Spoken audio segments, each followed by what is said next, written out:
Hello and welcome to another episode of the Uncommon Energy Podcast. On this week's episode, we've got tons of tournament results to break down, mainly the Los Angeles Regional Championships that took place this past weekend.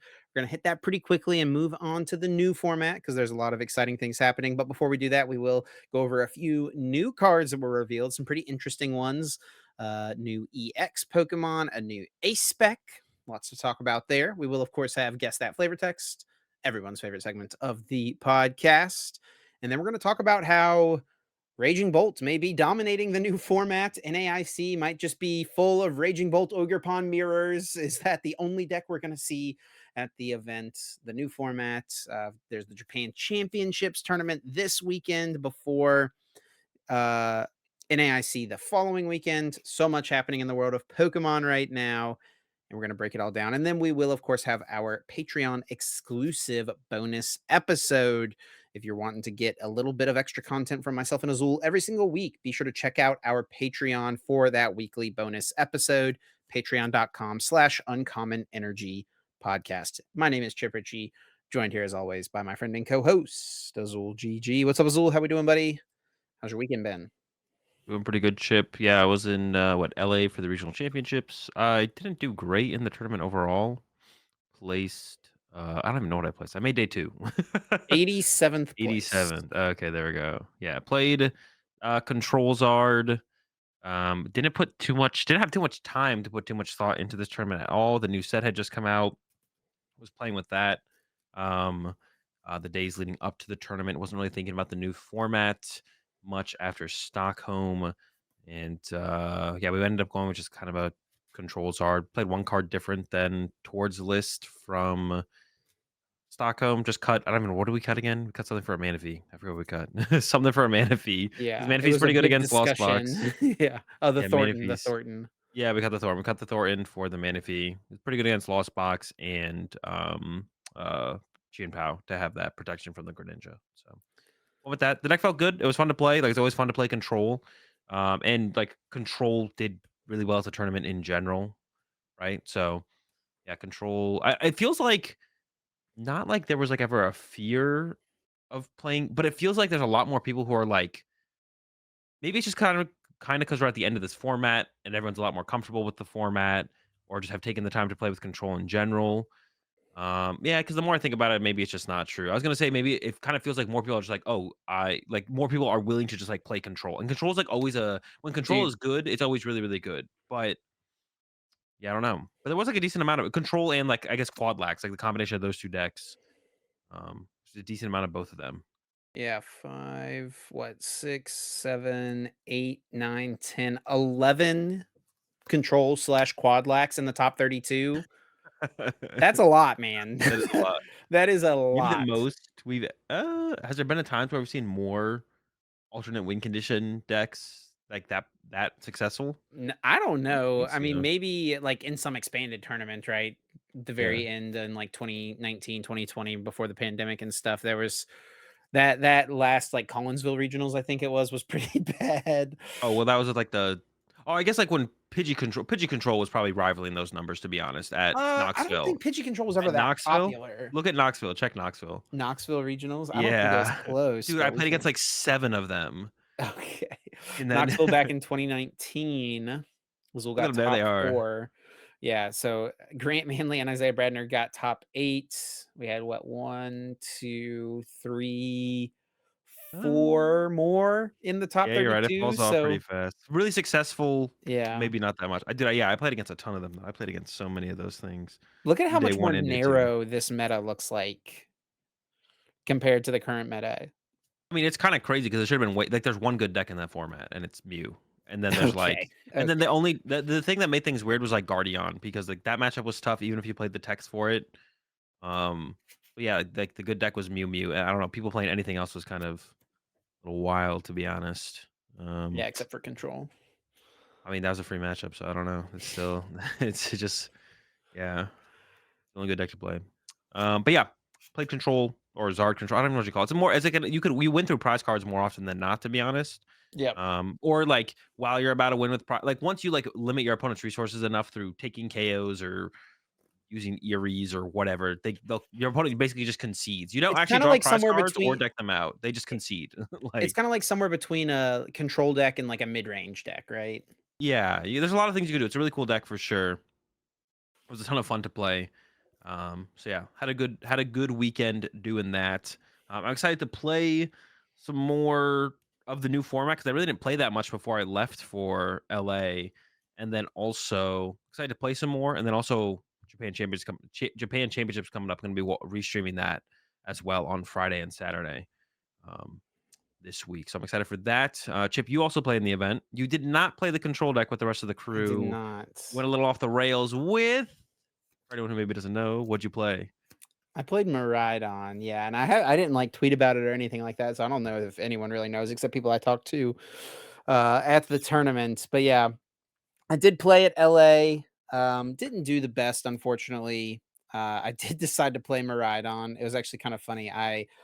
Uh, so I had tested the deck a couple weeks leading up to the tournament because I felt like it actually seemed pretty good against the meta outside of maybe the Charizard matchup. But honestly, the Charizard matchup didn't feel quite as bad as I think it had been made out to be. It's definitely probably still like slightly unfavored, but um, if you look at the rest of the decks in the meta, especially like control and stall, Miraidon has a pretty decent time against those things. So that was my thought process going in. I tested it a good bit. I felt pretty decent about it. Um, when I do get to play these events, I do like to kind of go with the testing group because that's I believe in like that, tournament philosophy that you guys have of, playing the same deck, coming together, coming to an equal agreement amongst each other, right, of what the best 60 cards for a given event is. But I just did not have the confidence in myself to roll up with the Zard control deck with literally 0 games played. Maybe if I had spent the 2 weeks leading up to the tournament playing that deck instead of wasting it playing Miraidon, I would have rolled with the crew, but I just did not have the confidence. So I decided to just roll with what I knew best, um, which was for some reason in that format Miraidon. It was actually funny, like the morning of the tournament, I was catching up with Pablo Meza, who was casting in LA, and he asked me what I was playing. I told him Miraidon, and he was like, I think you're a couple weeks early before the new format and all that stuff. But yeah, I thought it was decent. I ended up going 4-3 and dropping out of the tournament after that. I started 3-1, then went to 4-2, then lost in round 7 to drop from the event. I honestly would attribute more of I would attribute my play, I think, to the reason for my early exit from the event more than anything, to be honest. Like, I think back to a lot of my games, and even in some of my wins, there was times where I was like, "Dang, man, if I had just done that one other thing differently, I would have found myself in an easier situation." Especially in my round 7, I made a couple of kind of silly mistakes. I was playing against Terrence Miller, playing a Lost Box deck, and I used a switch cart to heal a Miraidon that had a rescue board on it instead of just retreating it and saving my switch cart. And then he was able to buy a turn by counter catching a Pokemon and sticking it active, and I couldn't find a way to move it. And it was like I didn't need to heal that turn. I should have like kept the switch around for the option. I just didn't do it, and then I ended up losing that game. And then in one of my games, shout outs to my opponent, Chris, in the event. I had kind of a ridiculous accidental slow roll where I basically had win on board. I just needed 1 energy card to win with Raichu, but for some reason I thought I needed 2 energy cards. So I was like digging super hard to try to get a generator to get 2 energy in play, but I only needed 1 energy, which I could just attach to like win the game.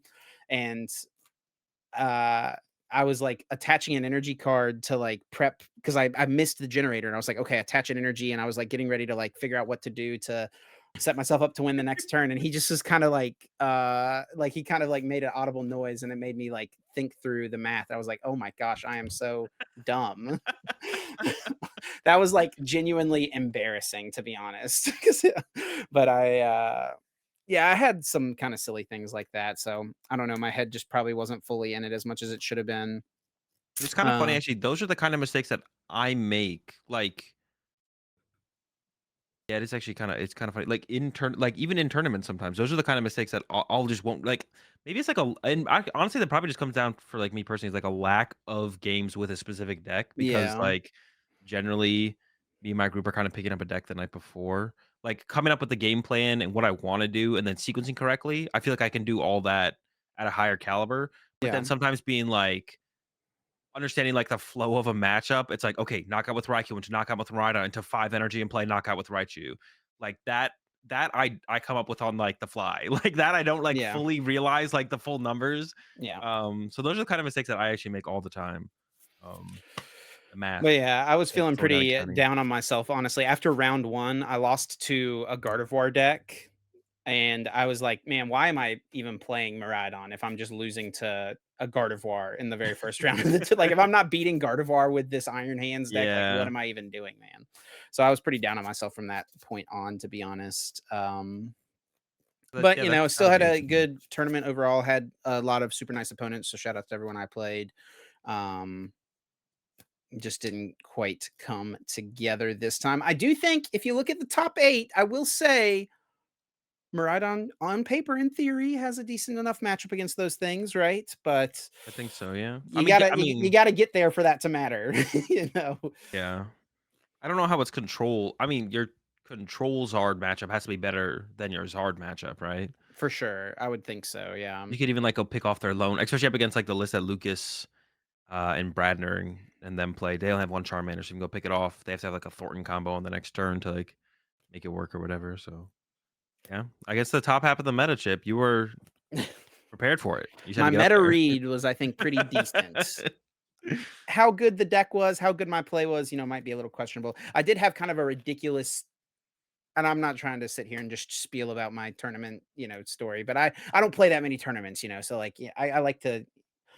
I don't get these opportunities to talk about my games that often, but I had this ridiculous game against a Charizard opponent where they went first, benched one Charmander pass, and I have Squawkabilly and a research, and I draw through my whole deck, and I get no outs to any lightning Pokemon. And it's like, if I just knock out the Charmander, I win. Like, I maybe not win the game, but like, I'm pretty in a good spot to win the game in a theoretical bad matchup, right?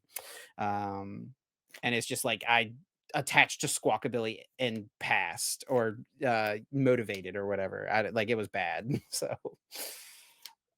yeah, it was just kind of my tournament run. But I am playing at NAIC in a couple of weekends, so I'm hoping by then I'll be locked in a little bit more. I've got to get myself a day 2 finish at one of these tournaments. I don't get to play that many of them, so when I do play, I want to be pushing myself to try to get into day 2 and, like, hopefully be pushing as deep as possible, but got to lock in a little bit more before that can happen. Yeah, gonna have to come back with that redemption run. Run it back with Miraidon, Well, I don't lock know it about in. that. I'm hoping a few days in New Orleans before the event will give me time to feel good about whatever deck the crew comes up with. Yeah, definitely, definitely, for sure. Well, yeah, I mean, let's just close out taking a look at the rest of the results here from LA. We start with LA. Lucas did take it all down with the Charizard control, which I think we do have to give credit here to Bradner for the list. Uh, the list that Bradner came up with. Bradner also got pretty close to a top 8, 10th place overall. Oh, I thought they had more players in day 2 with this. I thought there was more of them in day 2 with this list. Um, I guess I not don't just remember who Lucas and else Bradner. played it. I think Rahul maybe played it. I think Alex Hill might have played it, but I don't think either of them made it in today too. Yeah, so this is like I mean, it's like is it like more in between something like the Pidgey control from like Alessandro or Sander that they've been playing recently, slash like what Tord played at Stockholm, right? Yeah. More control cards, but still has the Charizard in there. Another attacking option in the Entei, which is yeah, just really has a really cool deck overall.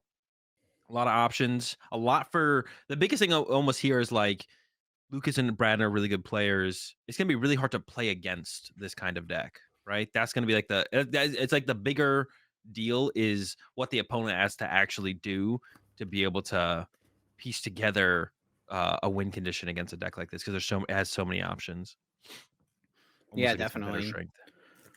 Yeah, you can, attack their hand with Luxray and Eerie. You can recover resources with Argialecki. You can lock stuff active with Mawile. You can start swinging with Charizard or the Entei V even. There's a lot of things going on in this list. A little surprised to not see like the Magma Basin make its way in here, to be honest. So you can like make that Entei attacker a little more aggressively, or the Radzard. That's something that's like I I thought think they been had talked about a little bit. someone else must have played. maybe it was Ian, Rob played the Magma Basin. Oh, I yeah, he swear I played a saw a list similar with deck. I swear I saw a list with let me check if Ian had the Magma. Yeah, Ian had Magma Basin, but no Charizard, but still had the Entei. Okay, okay. I swear I saw Magma Basin Entei, and I thought it was this list here. I thought it was the list from Lucas and Bradner, but apparently it wasn't. But yeah, the no Magma Basin for sure. But yeah, Ian basically has the Entei as an extra attacker in there, but doesn't have the Charizard. So a little bit more towards just being a control deck. But it's interesting though, because like the Radzard is such a big threat that like you have to respect the deck as an attacking deck, even if your only attacker is Radzard, right? And that's what Yeah. we've seen. Like generally, Pidgey Control's only big attacker is the Radzard, and that's like enough of a threat. We've seen like the Wigglytuff, of course, and stuff like that as well. But um, and I think moving forward, I think the deck Pidgey Control I think is still pretty good. I don't know. We'll have to see how it can keep up with Raging Bolt Yeah. and Dragapult, but I've already seen some tweets um, from All Out Blitzel with massive tweet threads with explanations on matchups and the deck, and probably already has a couple of videos out there as well. So if you're looking to learn about control more in the future format, check out All Out Blitzel. I'll give All Out Blitzel a shout out here on YouTube. Go check them out. They're a control connoisseur who also is creating content in the space. So Yeah, if you enjoy watching people, like, stream tournament runs and stuff like that, yeah, he's constantly playing in these online events and usually making it into top 8 of them as well, with control, so it's definitely pretty interesting, to watch that play out. Definitely recommend if that's yeah. something that piques your interest. But yeah, pretty cool deck. I guess it is I think it is always healthy for control to exist in a format to some extent, right? Alternate win condition decks, so to speak. But there probably is a point where things become a little too much. 11 in the top 32 is a lot, but I don't feel like this one is quite getting to too much. Do you feel like, that's true that there definitely can become a point in a format where there's just a little control has the potential to be a little too powerful? It's interesting because I think one of the reasons Lugia was so successful at this tournament is because of how good control was and how popular it was. But like also if you look at the names who chose to play control, Lucas Zing, Ian Robb, Isaiah Bradner, and then you even had Rogerson in with Quadlax in the Yeah, in top the eight top as 8. well. Abonamed is definitely a Piper. player, a name that I know, a player. I don't know the name, the other control player in cut there. I don't recognize that name. Neo. I don't recognize Neo at all. But Abon, I know that name. So like one of the things it's always going to be is just like what are the best players choose to play is going to be a factor for success of tournaments, and that'll kind of actually like it's kind of weird actually, like, what the best players play has the biggest impact on tournament results, but that kind of opens up paths for players of varying range of skill levels depending on what deck they bring to have a like, almost like a smoother path to, like, be successful, right? Because, like, if all the best players are bringing Charizard, then if you're, you know, maybe not one of the best players in the world, but you're a good player and you're playing a deck that beats Charizard, that opens up, like, an easier road for you to do pretty successful in a tournament, and that's kinda like what my group's, uh goal is to always play the deck that can take advantage of that potential path of what is going to be the most successful. So what will be the most successful against what is most successful, right? So I think it's one of the reasons we saw Lugia do so well here overall. It's because there was a lot of good matchups. And I actually think like something like an Arctina would have been a pretty good play in this tournament as well.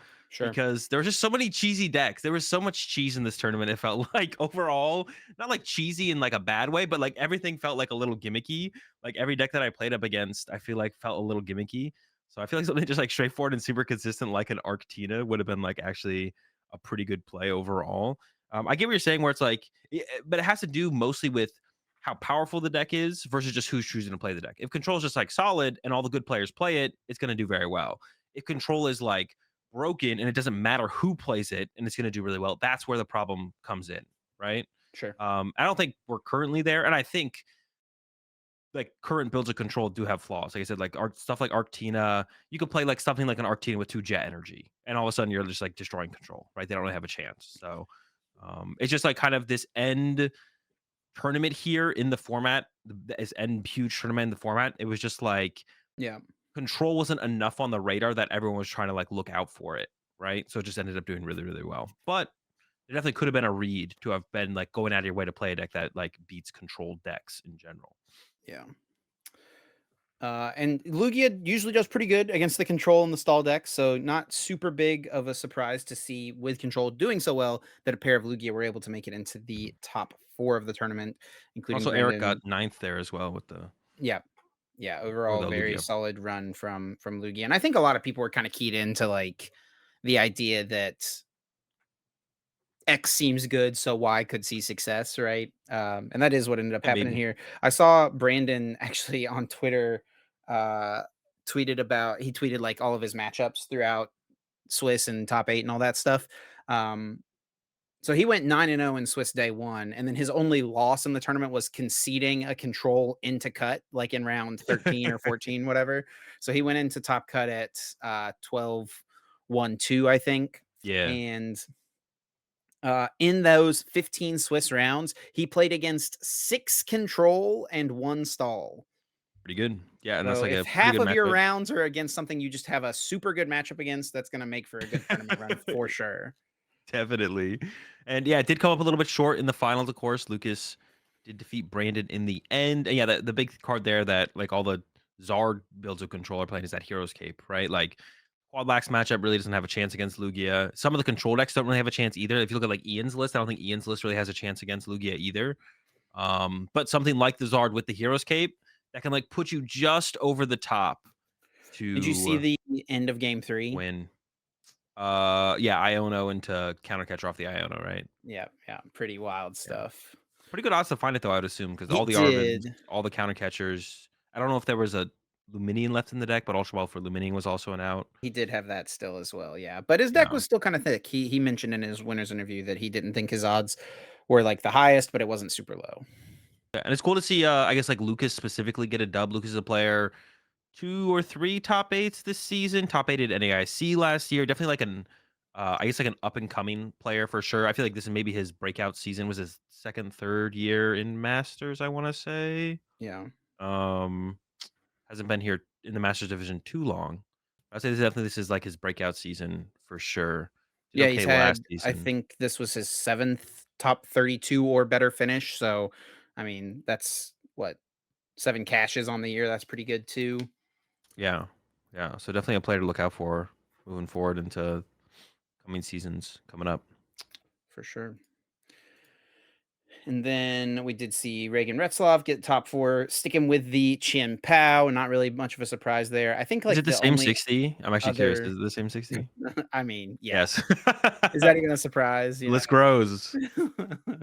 The list grows. This is just like Reagan's signature, find a deck that he likes, find the broken 60 early on in the format, and then Yeah. everyone just copies it for the entirety of the format. It is kind of crazy, like how so little, how like nothing changes. The same thing with like the Lugia list he played at all those events in a row, where literally it just did not change a single card, and it Yep. didn't feel like a card needed to be changed. Kind of the same thing with this 60 right here. Like it's hard to find a change, right? The only thing I ever see Excalibur players talk about is like if canceling Cologne is worth it or not. Yeah, sure. Um, we see that Reagan has continued to stick with it. It's a cool little combo card, but yeah, obviously it's not the most consistently impactful card. What was Neo actually playing? Was it a Charizard build as well? I didn't actually know. It's similar to Ian No, it wasn't. Robb's list. Okay, yeah. Same 60 as Nathan Ginsburg, who got top 32 with this. Okay, okay, yeah. The cloth build had the Entei in there for the Dialga matchup. A couple Snorlax as well for the Chien Pao matchup. All right. No Mawile is interesting, I guess for sure. That's like the one Yeah, card that just a stands pair of out to me. Snorlax Yeah, instead. Relax. And then there was Nico with a top 8 finish with the Iron Hands, the Future Hands deck. 2 bundles, not 1, but 2. That's actually really interesting. This is a deck actually, it's actually funny. I played 0 games of Future Hands this whole format. I literally just never came around. It's always a deck that I was like, I should definitely put some time in with this deck. Uh, at least in like, while I'm streaming at some point, maybe playing an online tournament, whatever. Just never happened. Uh, and yeah, so I have like no, like I seen 2 iron bundle here. It's like stands out to me a lot because I haven't seen a single other list that has ever played 2 iron bundles. Some play 0. So yeah, I don't really have too strong an opinion on that, but that's pretty dope I to would say see. most play 0. Yeah, most play 0. Like the most infamous Future Hands player, Yuho Yuho, plays yeah. 0. Has always played 0. So yeah, the 2 is kind of like maybe a little bit of a shock, but it definitely seems like a good card in the deck. for sure. So that's cool to see the two bundles in there. Just like still some innovation as we near the end of the format, even with such a straightforward deck as the future hands. Yeah, there was a couple people in day 2 with that deck. There's a few lost boxes, but, um, I think one of the interesting things is, like, as far as straight Zard is concerned, we don't see a straight Charizard deck until we get to Hail Obernolte at 28th place, the quote unquote "best deck in format," right?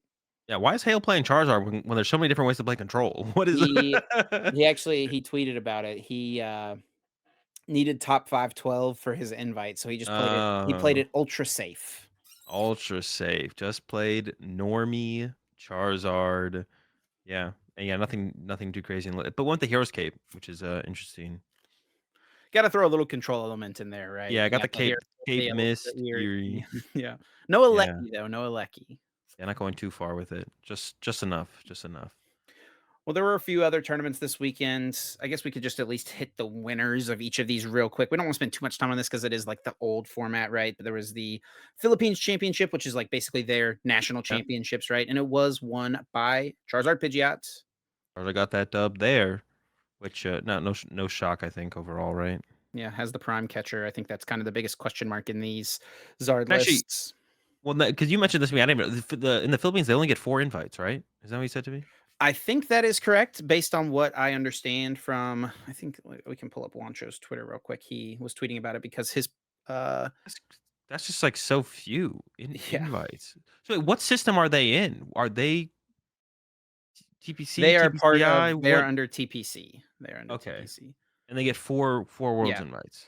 Yeah, here you go. He said he needed everyone's help to cheer on Arya. She made it into top cut of the Pokemon Championship in Philippines, their nationals. For everyone who doesn't know, Asian countries only send 4 representatives to Worlds. You have to maintain a top 4 standing throughout the season. She's been in top cut for multiple regionals, consistent placements in all of our town leagues, and this is the final push. She's had an amazing season and yet still has to fight for a spot in the World Championships. She's currently 8th in the region and has a really good shot at making it to be the first woman representative from our region.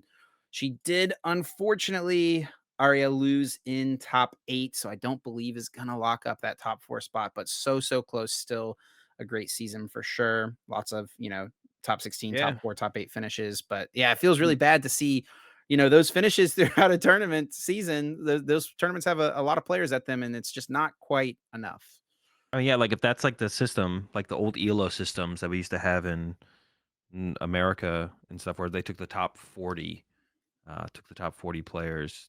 It's just like, yeah, I like to be a goal you have to try and obtain, Yeah. right? Get X amount of points or whatever that might be. Get a certain finish, like even if it was like top 16 one major throughout the season, whatever it would be, and then you get your world's invite. So 4 representatives for Asian countries besides China and Japan, then, right? Because Yes. they have way more than 4 coming to I think worlds. Korea has more than 4 as well, right? I feel like Honestly, I don't Korea even know. normally It has a might. lot. Does it? I didn't, I think Sajin got his invite for VGC this year. I Yeah, think I I think just he saw some missed on his invite for TCG. yeah. So he's been wanting I guess he's been wanting to consistently do TCG, but, yeah, I saw him tweet out that he's going in for VGC this year. Yeah. He said something about someone helping him prep for it. But yeah, that's 4 just feels I don't know, just kinda that feels bad. 4? They have Yeah. 336 players at this tournament, and they get 4 worlds invites. Like, what? That's that just seems kinda whack. Hopefully, that changes in the coming years for sure. And that's actually, like, one thing when we're talking about and this is, like, I don't know, like, the people bring up, like and I don't think just, like I don't wanna, like, dwell too long on, like, this argument, but when people are talking about, like, what should qualify for worlds, I don't think anyone's ever really arguing for smaller world championships, and this would be a good example of where I think everyone would agree that if this led to a bigger world championships, that would be a good thing. If the Philippines got more than 4 worlds invites and that leads Yeah. to a bigger world championships, that's a good thing. Generally, the arguments are that people want you to achieve more throughout a season in Pokemon to be able to get a world championships. But we're talking about like this specifically with the Philippines. If this led to a bigger world championships, I don't think anyone would be complaining because if you're having 336 players show up to these majors, this is like their national championships, right? Then only getting 4 world invites feels a little whack. So Yeah. well, that changes. There was a special event in Mexico City this weekend, 252 players. I hope we get a regionals back in Mexico City before too long. I never went to that tournament. but I've heard pretty decent things about it. And then it was won by Gabriel here with the Ancient Box. Ancient Box getting a dub. And yeah, people have been going to this build with they're playing Screamtail instead of Miraidons because you need Koraidon. because of Corrida. For anyone who doesn't get why people are playing the Screamtails, because you need a certain amount of ancient cards in the deck to be able to actually hit big enough numbers to do damage. But you don't want to play the Corridon because it's a pretty meh attacker, and it has 2 retreat cost. And Yeah. the only other ancient cards you can play are Pokemon. So instead of playing Corridons and then having to play the fighting energy in case you start it because it has 2 retreat costs, you just play a bunch of Screamtails, and then it has 1 retreat cost. So it still allows you to get into your moons more aggressively to be able to attack with your Roaring Moons without the cost of having to like play the Koraidon. So you just need to play a certain number of ancient cards. This list specifically has the Great Tusk in there, but it's like 1-3 retreat Pokemon compared to what is that 11, 12 good starters, 1 bad starter. And even then, in certain situations, opening Great Tusk wouldn't be terrible. You start milling them. Yeah, for sure. Definitely a cool build. And I've even seen people already tweeting about the next format playing Walking Wake over the Screamtail Oh yeah, as the because one more retreat HP. ancient Pokemon because it's got more HP. But they're not playing water energies. Don't worry. It is it's just to get sent to the discard pile more than anything. It's a tank. The thing that Ancient Box has been missing is a 1 retreat tank. That's what'll send it over the edge. Dude, imagine if there was an ancient special energy. Because then you could play like the Roaring Moon and the Koraidon. That might would send it over the edge. No, I don't think Ancient Box is ever being sent over the edge. The I only thing don't it's know, getting sent to man. is the 4 binder. more cards? The only thing it's getting sent to is back to the binder. That's about Well, it. unless you're Gabriel, then you're winning special events with it. That's true. But even Gabriel's putting them back in the binder and going to the next format. We do see there was a special event in Johannesburg, South Africa. Jonah Alter getting the win with Zard. And there was a lot of Zard in this top cut as well. Yeah, And this Zard one dominated. with the Aleki and the Erie and the Team Devo Prime Catcher. Yeah, so a little bit more control. It's like the littlest. It's like the little bit of Yeah. control, right? Just like a little bit of control in the Zard. And then the last event of this past weekend was the special event in Lima, Peru, which was won by Rodrigo with the Bennett deck. We talked about this deck a little bit last week. It got a couple of top 8 placements in Chile a couple weekends ago. And then Rodrigo was able to take it to a dub, the Bennett Gardevoir deck. Yeah. So the dub for the Bennett. Charizard did not have a very successful event at this one at all. 0 in top 8. And then we did see a couple Chi and Pals, which is pretty. It's a free dub there for Rodrigo. Some familiar names there: Fabrizio and Yurko. Fabrizio, actually, this puts Fabrizio as the #1 ranked player for championship points. I I believe I did see saw that. he tweeted out. So yeah, Fabrizio currently sitting at #1 in championship points, which is like yeah, it's one of those like it's not like a super relevant accomplishment, but it's like one of those little things that players at the top in that going to as much as possible. They're competing. Oh, actually, he's tied with Brent. Actually, never mind. But I guess is Ooh, #1 because of what is the tiebreaker there? I think he was #1. Brent might Is have it had some points get added or something. like Because I saw is it Fabrizio's tweet as well. Let's see if I is it based can. on play points or something? Oh wait, Yeah, is that how? Fabrizio was ahead. Uh, or just in Fabrizio's earlier tweet. I thought so, but I'll see if I can find it. It's impossible to find people on Twitter now these days. Yeah, but it's like a cool little achievement to have. Trying to get #1 in I your don't have his region Twitter or linked the on. world or stuff like that. So currently, Hey, look at you, Azul, top 20, do what I can. 19th with 0 cup finishes. Or challenge finishes. Hold up. Don't Oh no, everyone give me knows full you've been credit grinding here. your challenges. You just Yeah, don't just care no about the cups. go. Yeah, yeah. Azul's the king of the California League challenges. Yeah, no locals for me. I might be able to actually pull. I'll have to have like a decent finish at NAIC, but if I do it, then I should end up top 16 for the I season. mean, you're right in the middle right now, 10th place at the moment Yeah, in North America. I but it's mean, it is pretty close. wild. Yeah, it is gonna definitely be close because the ICs just give out so many points. And if you look at the quality of player in like the top 25, right? There's like any of Yeah, these people could have a deep tournament top 8 run, right? And just jump right up into the top 16. yeah, definitely. So I mean, it'd be cool to get there, but I'm not like stressing about it. Chose not to do locals this year, so if at the end of the season I don't end up with that top 16 finish, I'm not going to be kicking myself over it. But if I had gone to my locals, but For those who don't know, the top 16 in North America at the end of the year earn a travel stipend to the World Championships, and then also a round one bye at Worlds. So it's a nice little reward. And even if you don't finish in the top 16, I believe it is the top 24. I want to say, yeah, top 24 gets a tier 2 invite, which is a travel uh sorry, top 16 gets a travel award, which is like $3,500. Is that right? $2,000 in region, point and then 5 in region, yeah. $2,500, and then 20 the top 24 gets a travel stipend, which is $1,000 to help get to Worlds. I completely forgot about that other one. Someone mentioned to me at Stockholm, I think. I forgot that there was like an I thought there was I forgot there was 3 tiers of invites. I thought it was just 2, but Yep, tier 1, yeah. tier 2, tier 3. I guess I feel pretty confident about qualifying for the tier 2 invite. Most likely, yeah. Top Yeah.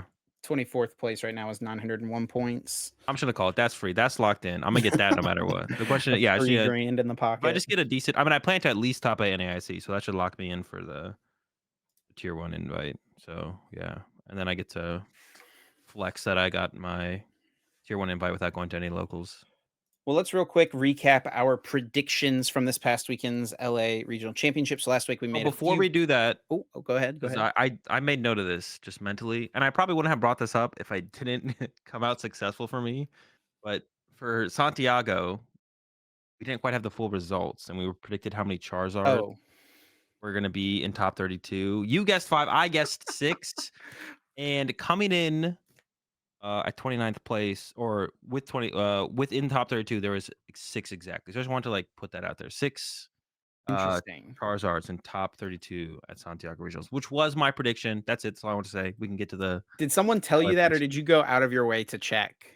I think I just looked at Santiago results and Oh then it my like gosh. crossed my mind when I like looked at them. I was just looking Wow. at like, Imagine caring that much. I mean, hey, a dub's a dub. You got to make sure if nobody knows about your dub, is it really a dub?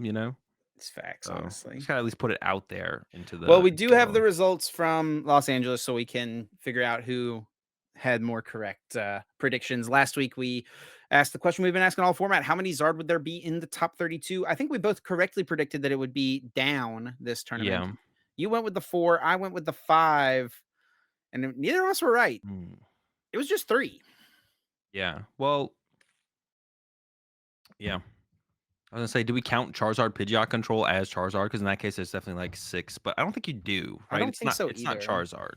It's like there's Charizard in there, but yeah, I don't think you do. Yeah, I was like, yeah, so it was way down. Well, I mean, we weren't that far off, but yeah, We weren't that far off, but it was just way down from what it has been. yeah. What's kind of like,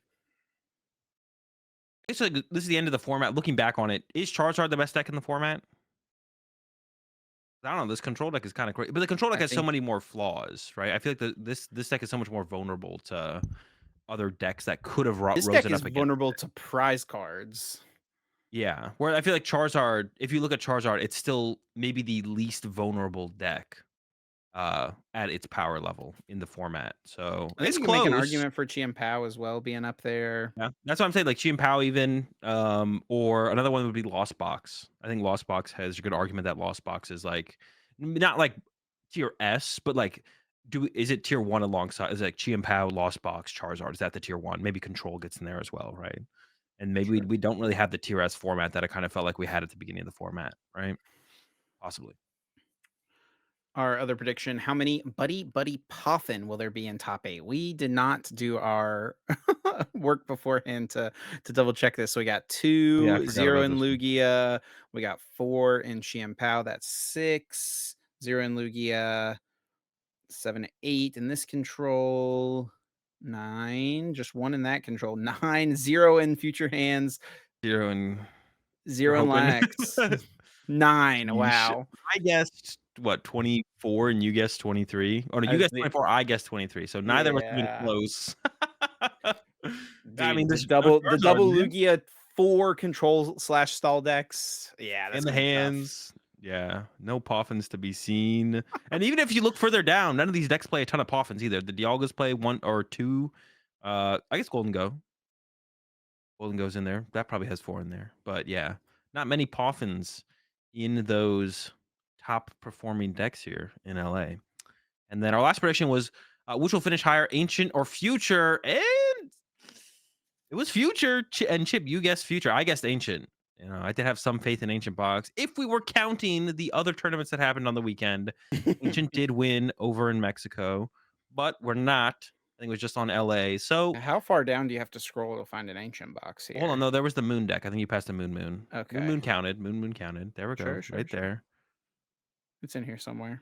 Right there. You passed it again. Well, yeah, There's there a it is. moon. There you go. Davo Sanchez with the moon. Yep, below like 4 Wait, no, there's another one. future Oh, hands hold decks. up. Right there. Okay, Marzan out here. All right, Marzan's out here with the. There we Oh, go. look at this Moon. build. Dude, this is a classic Wait, what is Marzan build this? right here. Yeah, dude, Marzan is always. I love Marzan's decks, man. Yeah. They're always different. He always does well with them too, which is always great to see. And that's like what you. I don't know. Like that's like it's one thing to like make a cool deck, but then actually to perform with the cool decks, you know, that's like the next level to it, right? He's 'Cause got anyone freaking can make a bad deck, energy but switch Pokemon catchers, dude. just this is literally just Moon. This is like last format Moon in this format. Yeah, this is nuts, to be honest. It's a little crazy. The 4 energies you can turn. It has like the turn How 1 Greninja creased do you capability. think Marzan's trekking shoes are? Every single one of his decks has 4 trekking shoes in them, bro. They gotta he's gonna take one out of the sleeve one day. It's just gonna turn to dust. Like Oh man. anyone who's played with a card for a super long time, the card just like starts to feel like a piece of paper at Yeah, some so point. thin. Like I remember my Junipers back in the day when there was that streak of Juniper being like legal for super long. I don't even remember, but yeah, they're basically like a piece of paper.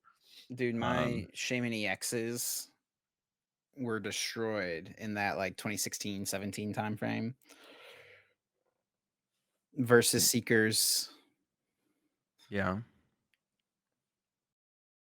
any card you play for a long time. Anyway, people will know that Ultra Balls. Yeah. But yeah, that was LA. And the results from this weekend in general. The format's over. And I think it was a pretty good format overall. There's a lot of evolution of it. We see at the end here, it was definitely different than where we were at the beginning. So I a think it lot would of be things interesting to switched up and see changed. one more tournament, you know. Well, I think we could have gone like a whole nother month. Like it's something I think it would just be really nice to have 4 major sets and roughly 3 months with each major set, right? Maybe like a 2-month or maybe like 2-month situations where we have like the mini set releases sometimes, right?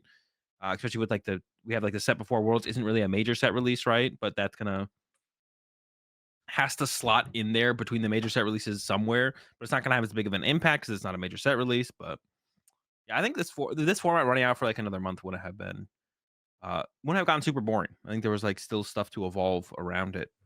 But we are moving on, and we got some new cards to talk about that are going to be coming out in that set in August before Worlds.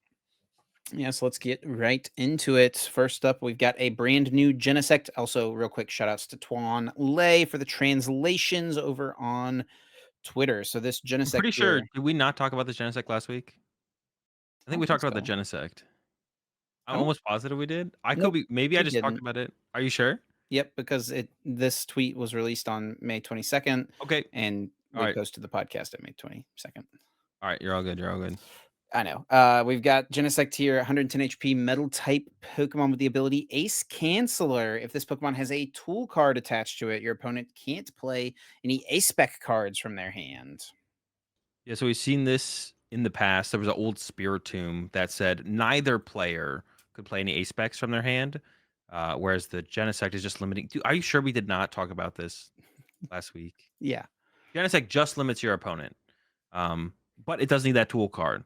And I actually really like the idea. There's like currently, it's not impossible to play around your opponent's ace specs, right? You can prepare for them. You roughly know which ace spec they're playing depending on what deck they're playing. But I do like this preemptive way to play around your opponent's ace spec. It does involve having a tool card on your Genesect, but it doesn't limit your side like the old Spiritomb used to.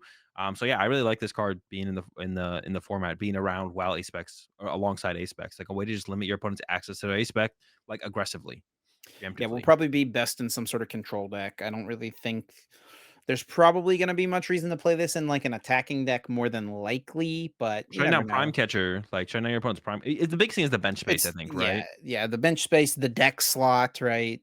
Yeah. Because like if you're not going to go out of your way all the time to get this thing and get a tool on it right away. You got to set up your normal game plan. And then if your opponent just uses their A spec in the early turns, then this is just wasted card space, right? Yeah, yeah, definitely. So probably most powerful in control type decks for sure. We're going to skip over a couple of these. Let's just go right to the Janine's Secret Technique. This one, I think this card seems pretty dang good. Supporter card, choose up to 2 of your darkness Pokemon. For each of those Pokemon, search your deck for a basic darkness energy card and attach it to that Pokemon. Then shuffle your deck. If you attached to your active in this way, it is now poisoned. So energy acceleration effects, usually pretty good. Most of the time when they're on supporter cards, though, it does usually require some sort of card draw to make them really get to the next level. But I think the difference maker here is the fact that this one pulls your energy cards from the deck. That Yeah. is that is insane. Yeah, so it's a lot less setup, right? You don't need to get them into the discard pile or get them into your hand alongside the supporter. Also, you can choose 2 Pokemon, and it can be in the active, it can be on the bench. If it is the active, it does become poisoned, of course.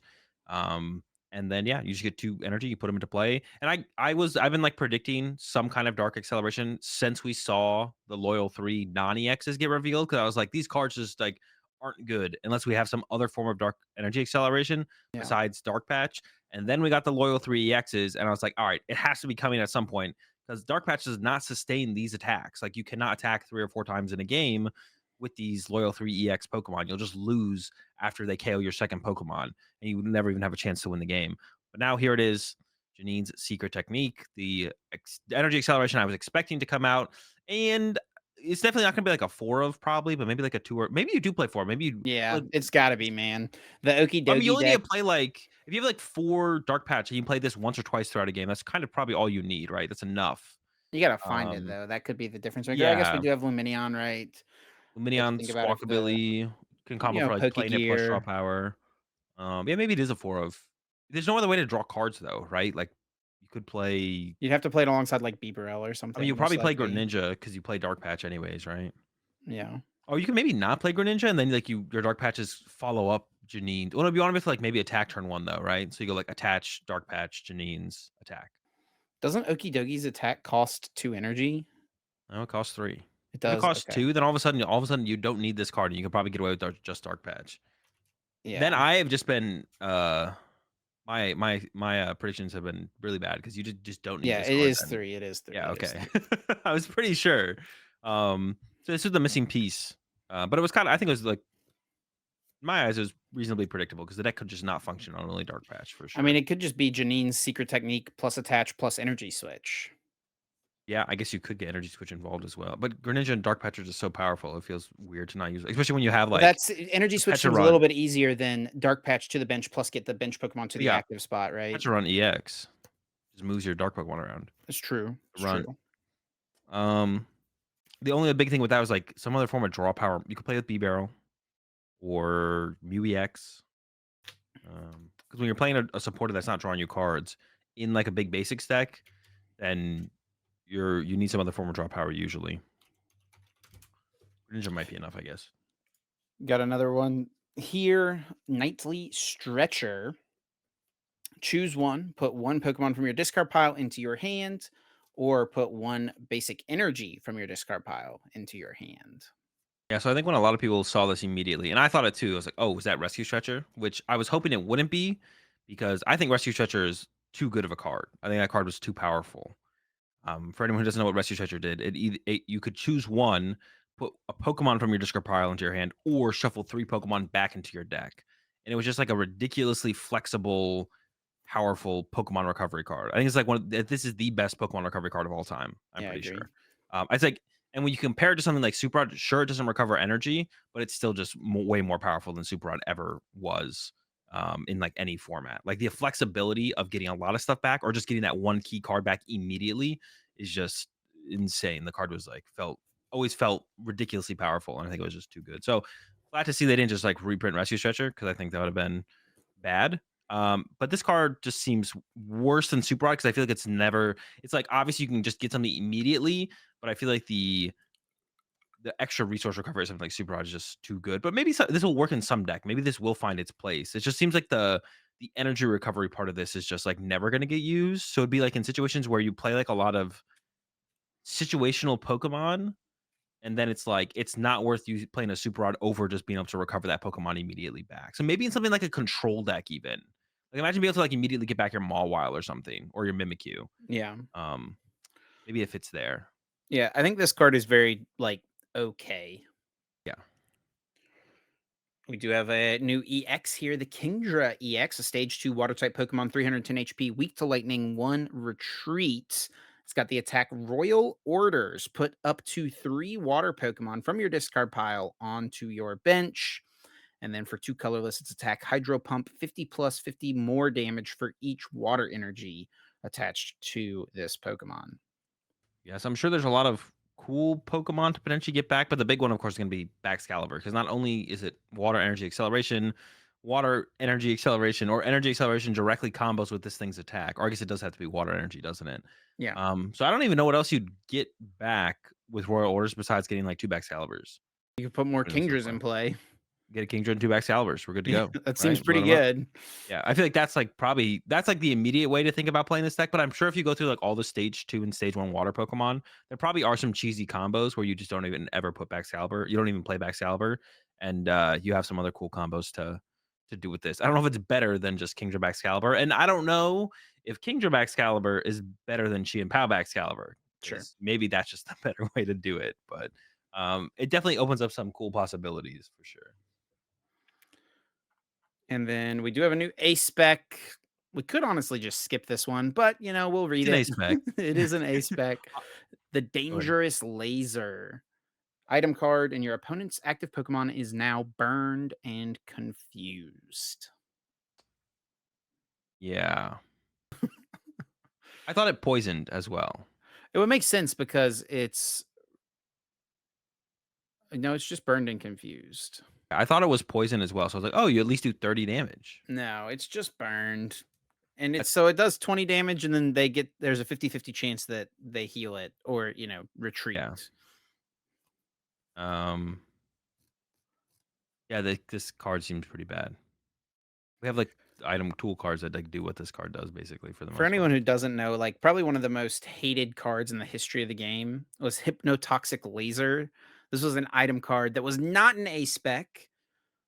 Your active Pokemon is now or sorry, your opponent's active Pokemon is now poisoned. Flip a coin if heads, your opponent's active Pokemon is also asleep. This card Yeah. was dominant in the game for a long time because you could combine it with Seismitoad EX's Quaking Punch attack. You could also combine it with Verbank City to do more damage. So you would be doing 30 damage between turns. You could put them to sleep. They wouldn't be able to get out of it potentially. That was Um, the big part is, like, falling asleep, or you get the heads, you put them to sleep. yeah. Then they get tails going into their turn, and they stay asleep. They whiff an attack, and you can increase the odds of them whiffing an attack by using it with Seismitoad. But sometimes they would just get tails, and that would just kind of screw over their turn, and then they would just kind of lose because of that. So the card would have been fine if it never had the sleep part of it. The card still would have been good, and it wouldn't have been. This was definitely like an unfun, toxic card that probably should have just never had this sleep part of it on the card, and it should have just poisoned. There are many people I know who quit the Maybe game confused. because of this card. Yeah, like it was just not Or it was very like when enjoyable I was getting into the to play against. game, expanded was still a thing. Laser was like decent and expanded for a little while. And there were people who like were getting back into standard because this card had rotated out of standard. They were like, I quit the game while this card was legal, and I will not play expanded while this card still exists. Yeah. So yeah, definitely one of the more poorly designed cards for how powerful it ended up being. But this A Pokemon. spec is like just it's a one of you can only play one A spec, and it's way worse than Laser Yeah. was. It doesn't even and like all the modifiers we have right now are for poison, right? The Would this Perilous even be Jungles, that Radiant broken if it Sneasler. was laser? If this was a laser A No, I spec? don't think it would. No, I don't think so. But instead it's just it's this dangerous laser. It's not very dangerous. It's dangerous for you because it's gonna decrease your win rate for playing that over any other race spec. It's a yeah, it's uh, only self-inflict danger. We do have a new Zoroark here with the Illusion Jack attack for 2 colorless energy. This attack does 60 damage for each of your opponent's Pokemon EX and Pokemon V in play. This Was type of this card has been printed many, many times over the last yeah. few years. No deck really relies that heavily on EXs and Vs, besides like Ogre Raging Yeah, Bolt, right? That's Raging like the only Bolt. one right now. But even then, if you know you're up against this, what if you just have 2 Raging Bolts in play and you just sod it to them? You only need to do 120 damage, right? You don't need Ogre Pawns Yeah. to accelerate energy. So yeah, this card does not seem. It just needs the other Zoroark to come back, you know? Yeah, it's like one of those decks. This is one of those cards where it's like this card is good if you can play it in a deck that has a bunch of different attacking options, like Yeah. a stage 1 box, a Zoro box, because like this attack by itself is too easy to exploit. So you need like other things to combo alongside it. It is also a double colorless attacker. We did just get that Clefable that is like it has a pretty decent attack. That is a 2 colorless. I wonder if they're gonna reprint double colorless energy or something. I don't know. It feels like they're setting us up for a Or Zoro Twin box Energy. style deck. Yeah, it feels like they're setting us up for a Zoro box style deck with this Clefable now into the Zoroark. Are they gonna give us something? Maybe they could give us like a not like a swoop teleporter, like a swoop teleporter for stage ones or something. Maybe I don't know. Surprise Time Machine, buddy. Oh yeah, that's literally a card, right?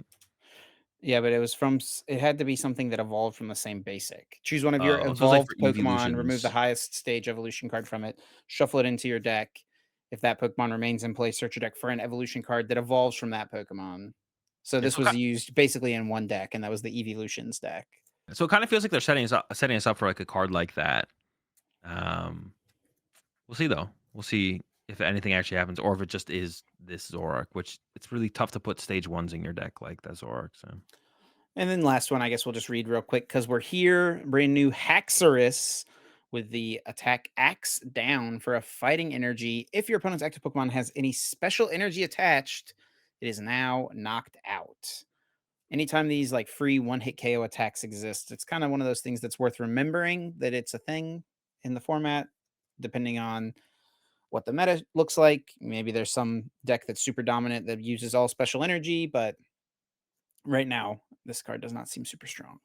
yeah, well, one thing I always forget about Dragon Pokemon is you could just include this in Regidrago does get another tool. That is true. Probably not enough, but it's just so we know it's When there. is it gonna be Reggie Drago V Star's time, Azul? Never enough. It's literally just this new Zoro box. It's never enough. It got Dragapult. It's gonna get Haxorus. I think there's like another card that it got. Or it's gonna Kyurem. get. It's gonna get Kyurem. Yep, that's another one. All these tools and still nothing. Still It nothing. did the one thing it did. It didn't win. Didn't Arceus Regidrago win in juniors at NAIC last year? It It got did. that. There Shout we outs go. to Drake.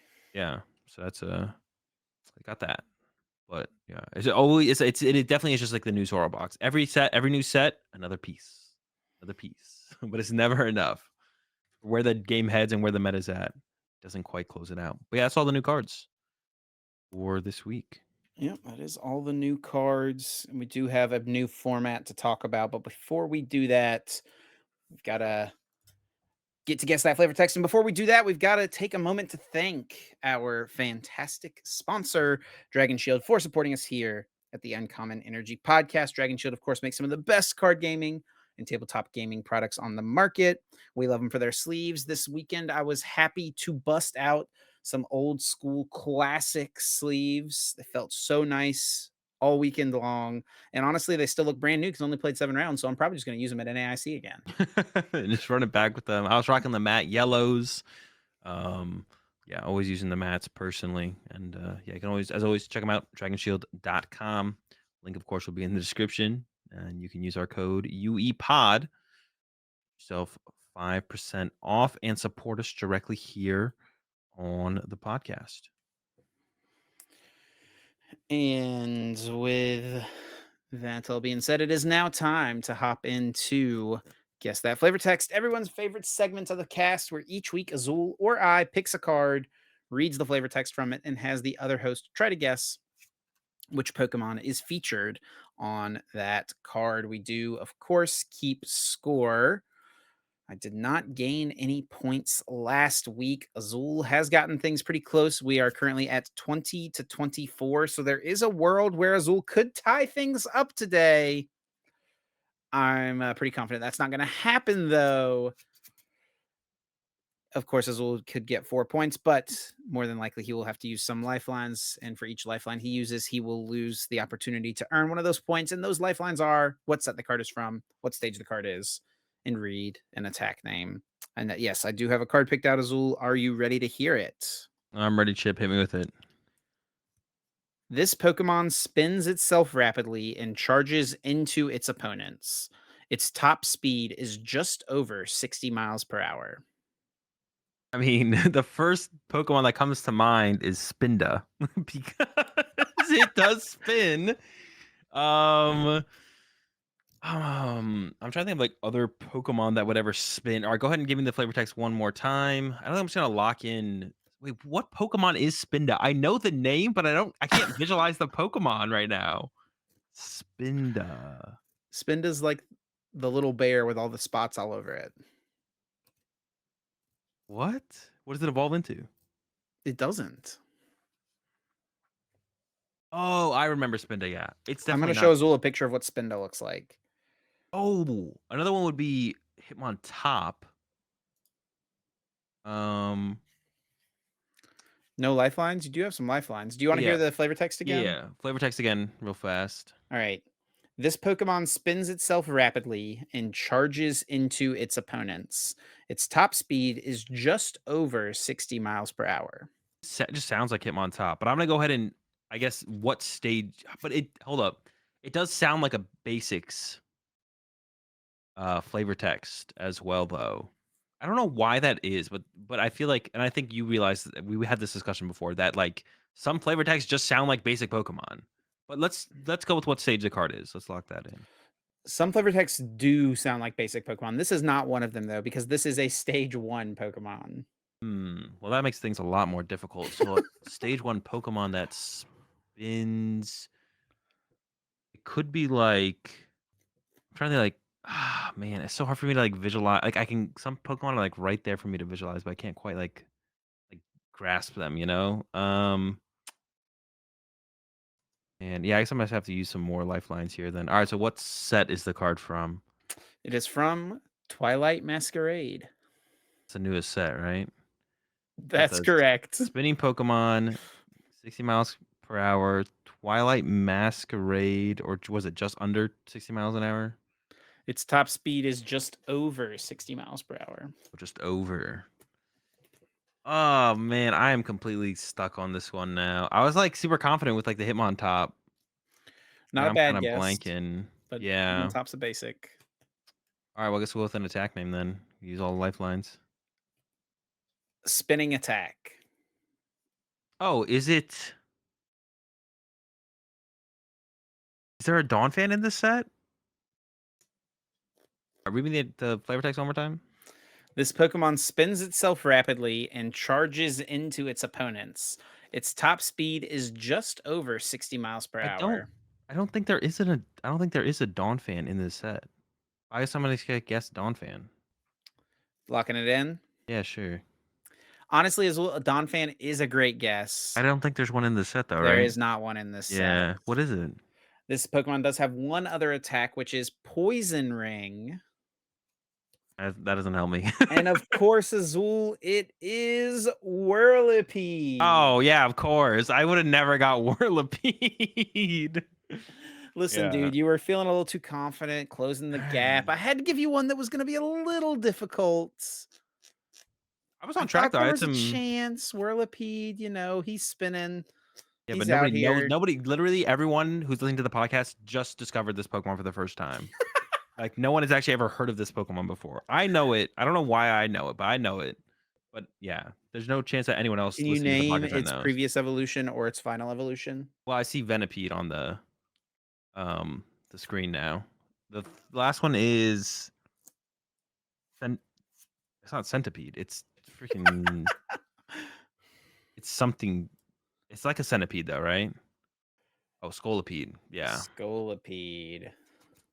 No, this isn't a Pokemon. This is fake. It's like a horse centipede. It looks like a horse.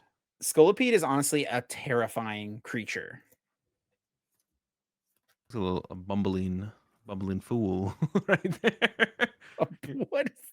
Look at it. It just looks kind of like a fat horse. Like It does have some stumpy little legs for sure. Yeah, this thing is not, but it can go fast. Oh no, Whirlipede goes fast. I don't know what this thing Whirlipede goes goes. fast. Actually, that should be like a new stat on every Pokemon. How long's this? What is it? How do people? What is the car term? 0 to 60 and how? Yeah, 0 to 60 Oh. and Yeah, I that mean, should be just a measure new. its speed stat like in the video game. Yeah, it's like Honestly, height, weight, 0 to 60 in. that's usually indicative of the retreat cost, though. Well, I don't know. Isn't like the fastest Pokemon in the game like Regieleki, and that has retreat cost in the TCG? Yeah, that is true. Yeah, there is a 3 retreat cost Regieleki in the TCG, and it is the fastest Pokemon in the video game, but there's also the VMAX, which has free retreat because it's That's the fastest Pokemon in the game. okay. But what about the one that has the 3 retreat cost? That is also the fastest Pokemon in the You know, game. this one just had it woke up on the wrong side of the bed in the morning. It's the Just one that not was the- just didn't awakened from the dungeon. didn't get its caffeine. Wrong side of the bed. Burnt toast. Yeah, Yeah. not going. Its or right arm exploded. Like not Both of its feeling it. arms do that. Although, well, only one of them's doing it right now. True. Well, Azul, better luck next week. Whirlipede. We all learned about a new Pokemon today. I'm sure plenty of people got that one Of correct. course, yeah. Plenty of people got Whirlipede. Yeah, knowing it's even in the set is like the bigger. Yeah, because I was like, I'm pretty sure there's not a Dawn fan. Like, Yeah, Donphan was on top of that. honestly a pretty dang good guess, I would Yeah. say, based on the context you were given. All right, Azul. Well, we have got a brand new meta, a brand new set. We've got NAIC coming up next weekend. There's the Japan Championships this weekend. There is also another tournament happening in Europe this weekend in the current format, but I mean, is there anything you really want to mention about that? I guess real quick, or are we just gonna hop right into the new set? Baloney. No, what is it? Special event? They'll probably have a decent amount of players, right? It'll probably be a Yeah. decently sized event. I guess we'll see. I mean, I could go see if I could register for it right now. See if there's any availability or for it. You could still go. Not to a special event. No, I'm not gonna go to Europe for a special. If it was honestly, if it was a regional, I maybe would have considered trying to go. Also, I guess like for just a count on NAIC, it's currently 3399, so 3,400 players registered for NAIC. So it will be the biggest tournament of the year by a little bit, but not as much as I think we could have got there. Yeah, I agree. Yeah, Masters did sell out for Bologna, so You can't say that. you say it. Is it not Bologna? Is that how you say it? Bologna? Bro, bologna is a food. No, I know that's not how you pronounce it, but I just don't know how to pronounce it, so I just say bologna. I know it infuriates some of the Europeans, so. Oh man. I don't know for sure how to pronounce it, so I am just messing with people on purpose. I am pretty confident it's not pronounced bologna though. No, I know it's not pronounced bologna. Bologna? Well, anyway, let's just talk about the new format before Azul has an angry horde of Italians coming at him. So, Um, yeah, looking at results from online tournaments thus far, we're seeing things shape up a little bit differently than I think we would have thought based on what the results from Japan looked like in the city leagues well, and then in the online or the Champions League tournaments. I don't know if that's 100% true because we did see that there was like starting to be an evolution of the meta, right? Where it's like This deck Dragapult, did start a this deck super popular. Oh wait, there's counters, right? Yeah, the Raging Bolt Urgapon deck did start to kind of pop up at the very end of the City League season, it seemed like, but now it has just been the dominant force in online events. Yeah, yeah. Yeah, Raging Bolt Ogerpon been making moves recently, like a lot of moves. Like there was one recent tournament that happened where it was like top 16 was all of them. It was like an insane. We even look at this tournament. The most recent tournament of Doom has 1, 2, 3, 4, 5 Raging Bolt decks. One of them is a Lost Zone build. And Reggie Drago got second. Or yeah, Reggie Drago. Hey, it's back. Or did it ever go? I mean, it's What here. tournament are you looking at? Never went anywhere. The most recent tournament. Refresh the page. Oh. Well, what are you looking at? I'm looking at completed tournaments. Oh, I clicked on the link that you put in the doc. So that's not the most recent tournament. That And was on then, May 24th. oh, all right, never mind. Yeah. I'm looking at recent results. Yeah, I just assumed. Oh, best finishes. Yeah. Okay, never mind. Yeah. Most recent tournament. Yeah, so most recent tournament here, there's a Pokédeck online tournament that happened, 156 players. And I will Ooh, say, control. it's already we're already seeing a little bit of an evolution of the meta. It did not do as well as it had been in previous tournaments, but there's still plenty But of it. still, yeah, it's still, and also like online tournament results are like not Yeah, indicative of like what people actually play at tournaments. Generally, it's like the top four like most popular decks in online tournaments are roughly what will probably be the top more four most popular decks like at a major tournament, but they'll be like exponentially more. It'll always be like if like the most popular deck in an online tournament is like 10%, it'll probably be like 15% at yeah, the major tournament coming up, stuff like that. So, and some yeah. decks that do well do get played online just won't show up at all to majors sometimes as well. Yeah, Raging Bolt to me right now feels pretty similar to what Roaring Moon was at the LAIC format, right? Yeah, Whenever Paradox Rift came out, Roaring Moon was just dominating these online events. It was the only deck you would play against on TCG Live if you were playing for the event. And then when you went to LAIC, it was like the third most popular deck, fourth most popular deck. Like it was up there, but it mhm, wasn't far and away number one, like I think people expected it to be. yeah, and it did like okay. I think this deck is better though for like Ye- the four because of the four, not like as a deck itself, it might be a better deck as well, but just like for the format, it's a better deck basically. Like what you're going up against, I feel like the deck actually can compete. Like two prize beat stick decks just haven't been good for a little while. But because I think this one has a favorable Dragapult matchup and maybe can even compete with Charizard if Charizard becomes more popular again. I was kind of like heavily writing off Charizard, but honestly, I think Charizard probably can find its way back into the format. Yeah. Um, Maybe Control is too good for Charizard to compete though. That could be the thing that is gatekeeping Charizard more than Dragapult, to be honest.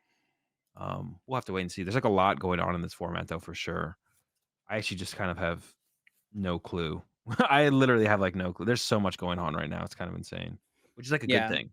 Charizard's been, hanging around still. It's been looking at this, it's like the sixth most popular deck in online events at the Yeah. moment.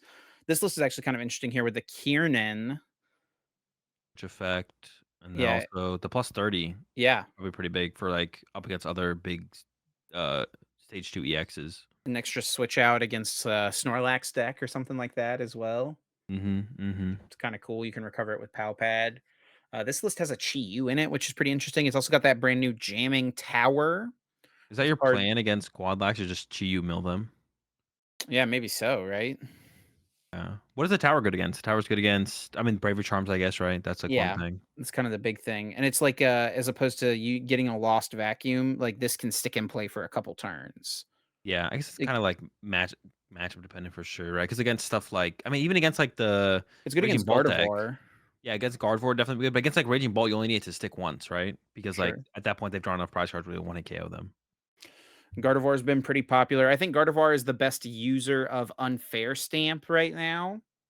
That's what it Yeah, feels like, at least from, like, the decks that have been popping up, and Unfair Stamp is a pretty strong card, so I thought you were gonna go there. I thought you were gonna say it. pretty unfair. There is also the Monkey Dory, which is I think one of my favorite cards from the new set. Just a lot of cool things you could do with that little guy.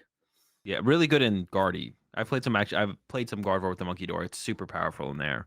And Yeah. I've actually been playing the build with the Aroma over the Unfair Stamp, and that felt pretty good. It allows you to go first and feel more comfortable going first, and still have like a very good like follow up on your Were you second playing the turn. Iridas? For a little bit, but they did make their ways into Arvins, and I play like one. I currently have one TM Evo. It doesn't feel like you need to aggressively disrupt your opponent. Like it feels like you're just on pace or ahead most games. So like playing the Unfair Stamp almost doesn't make sense in that uh aspect. But I feel like there's definitely something like there. I'm surprised that there's not a deck. Maybe I just gotta cook myself. But how is there not a deck out there right now that just plays towards Unfair Stamp into Roxanne? Like you Unfair Stamp them. If they draw out of it, you Roxanne them the next turn. Like they draw the first prize card, you Unfair Stamp. They KO your two prize, or you Roxanne them. Like I feel like that's There might just be too much draw power in the format for that, like, to just limit 2 cards. well, nobody's Unfair Stamp. Just the Unfair Stamp would just have to be bad then, but it's not, right? Definitely a good card. But I feel like Charizard builds should be playing around that if they're not already. But maybe that is what Charizard builds are doing. Did that Charizard list that we just looked at, did it have unfair or no? No, it had Prime Catcher, but it also had Bibarel. Like, Yeah. people have, like, draw power outside. Maybe Unfair Stamp is just not great in the meta right now. I think it's obviously, like, a solid card, right? I don't know. I've gone up against a couple decks now on the ladder that have unfair stamp me turn 2, and it feels pretty bad, like, to have to Sure. deal with. It hits pretty hard. So, I mean, it's definitely good. Yeah, I guess is there not a better it almost feels like you either play, like, a utility ace spec or you play prime catcher. Like, prime catcher is a utility, but it feels like prime catcher is kind of the baseline. It's like, do we have a reason to play the cape or the unfair stamp for aggressive disruption? Or do we need to play the brace in like a blissey deck or something? It's like, okay, if not, we just play prime catcher. But Or do we just play good old Legacy Energy because we're playing true. Lugia because that deck is doing pretty decently still?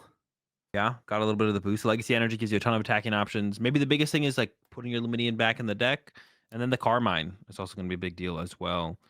Supporter you can play on your first turn of the game, discard your hand, draw 5, not the 7 you'd normally get from the research, but you're like one, you get to go first and be like on pace for draw Yeah. supporters potentially. I almost feel like List should be playing just like 4 Carmine, but maybe that is a little overkill if you have Luminian in the deck.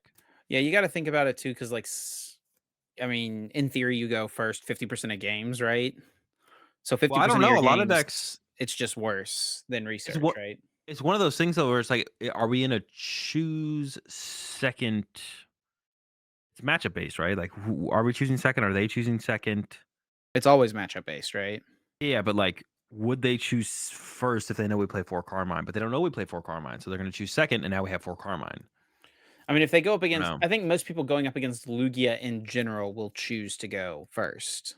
maybe. I don't actually know. I feel like going second with Lugia is not this format. I think going second with Lugia almost felt correct, to be honest. Before Twilight Masquerade. Yeah, yeah.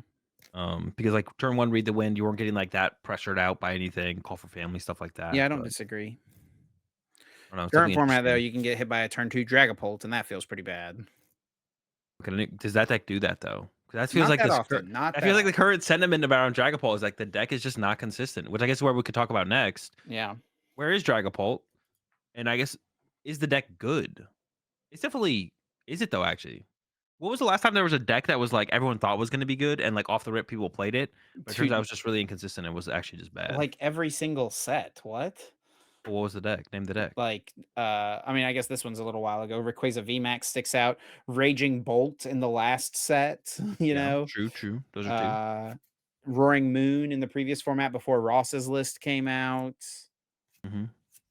Yeah, we Ancient do see some people Box. playing it, and it does seem still undecided as the best way to play it. It's basically Zatu versus Pidgeot at this point, though, right? Yeah.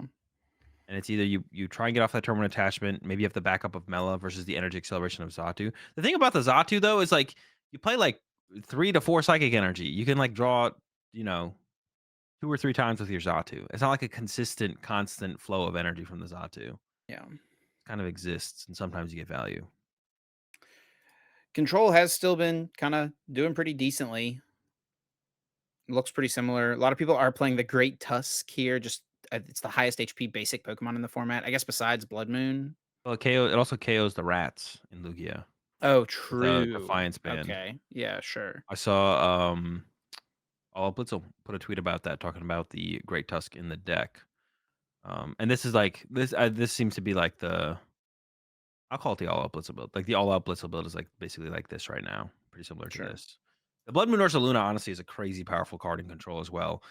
At the end of the game, Bravery Charm. This thing it has 260. I thought I had 240. 310 HP. You're getting Iono to 1, and then they're punching you for 240. Like what? And Yeah, this then they card just is penny and do it again the next turn. yeah. I called it. I think this is going to be true. Ursa Luna is definitely the best card in the set for sure. Yeah, I don't we think it's said that a couple close. weeks ago for sure. Yeah, I don't think it's close. Like longevity wise, it'll just like be light years ahead of every other card in the set for sure. Iron Thorns popping up a little bit. It's been popping up in future hands decks, but there's also been a couple of these builds popping around with quad Iron Thorns, and that's it. So the This deck, legacy energy in here though, that's the kind of Legacy sick. Energy is super cool. Use that extra turn basically, or extra knockout on their end that they have to go through. Yeah, Kinda you cool. let one of your Iron Thorns become a one prizer. Yeah, I mean I've said this before. I hope this deck is terrible because like this is like it's like a quad lax. Like a deck like this, a deck like Quadlax, you're not really playing Pokemon, right? Yeah. You maybe are having fun. I don't know. Like even like Quadlax is at least a little bit more. I feel like Quadlax is more on your side of the field is more intricate than this deck because you have to like be playing towards like dealing with what your opponent's going to throw at you. Whereas Iron Thorns is just like I can't do anything else, so I'm just going to attack again. Like and then that's it. That's the whole deck. And then you Yeah. hope your ability shuts down their abilities enough that you just win. Yeah, I hope this deck is mediocre at best because this deck actually being good would not be very enjoyable.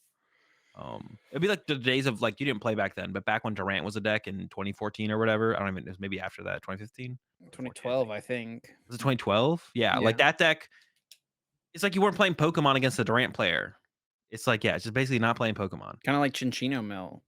Yeah, Chinchino Mill. Yeah, Bellable Bryson Man Chinchino Mill is a perfect example of that. It's like they're just doing stuff, and you're hoping that you can win the game. Like you're just like, this is not fun. I'm not playing Pokemon. I'm not taking like I am taking knockouts, but like yeah, There were not still Pokemon.